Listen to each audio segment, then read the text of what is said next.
Intermediate Algebra for Statistics, Section 4.4, Part 3. Lesson objectives: solve one-variable equations by using a table or graph. State if a solution set of an equation is conditional, inconsistent, or an identity. Lesson objective number 1. To solve an equation by graphing. To use graphing to solve an equation A equals B and one variable x, where A and B are expressions. Number 1. Graph the equations y equals A and y equals B in the same coordinate system. For example, if the original equation is 5x minus 9 equals 3x plus 7, we would graph the equations y equals 5x minus 9, the left-hand side, and then graph the equation y equals 3x plus 7, the right-hand side. Number 2, we find all intersection points. And number 3, the x-coordinates of these intersection points are the solutions of the equation A equals B. Let's do an example. Example 1, solve 1/2 x plus 2 equals negative x minus 1. So our first step is to graph y equals 1/2 x plus 2, and then graph y equals negative x minus 1. So the first equation is the red line. Our y-intercept is 2. Our slope is 1/2. Rise 1, run 2. The blue equation is y equals negative x minus 1. The y-intercept is negative 1. And the slope is negative 1 also. Rise a negative 1, run a positive 1. We see the point of intersection is here. Our x-coordinate is negative 2, as the point of intersection is negative 2, comma 1. So the solution is x equals negative 2. To check this, we take the original equation.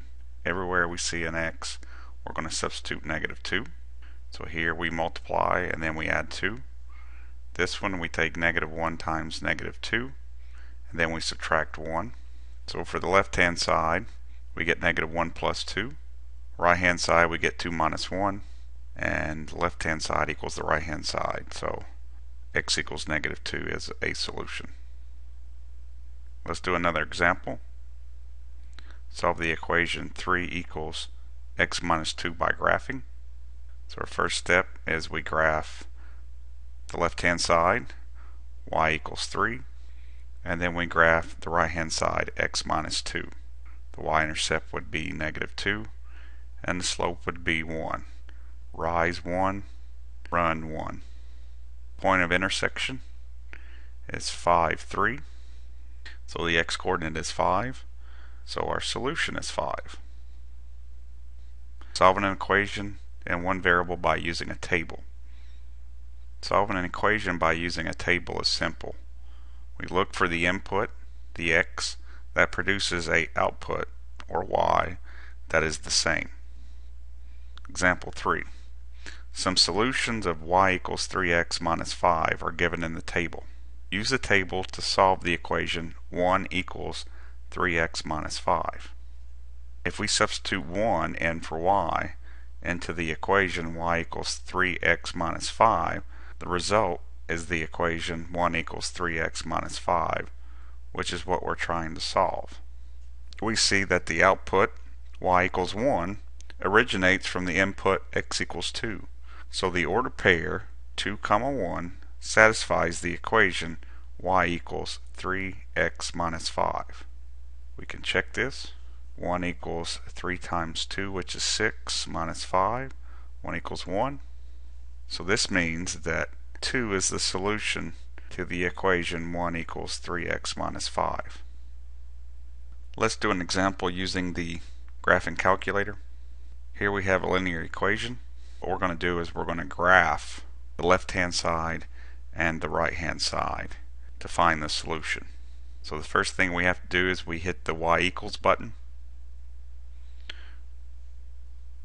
We type in the left-hand side and y1, y2, we type in the right-hand side.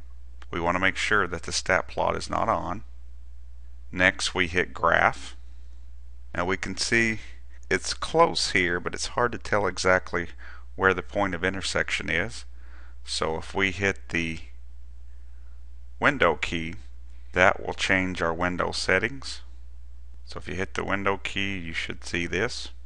Now this tells us our minimum x value, -10. Our maximum is 10. We really need to change that because what we need to do is just focus in on here. So if you change the x min to 3, the x max to 7, that's going to focus in on this area.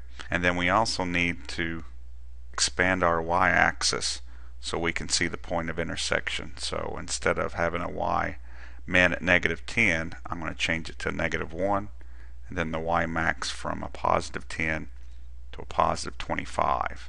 This is what the graph now looks like. So we can see that the point of intersection is about here. And if we use the trace button, the calculator will identify the point of intersection. So when x equals 5, y for both lines equals 15. So therefore, the solution is x equals 5. Now if we hit the second and the graph key, which is the table, we get this. And if we go down and look, when x is 5, y1 is 15, y2 is 15.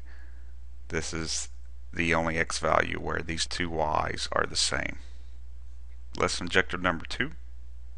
3 types of equations. A linear equation and one variable is an example of a conditional equation. A conditional equation is sometimes true, sometimes false. The solution is what makes the conditional equation true.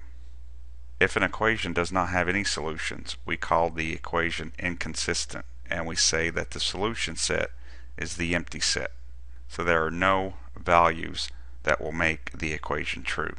It will always be false.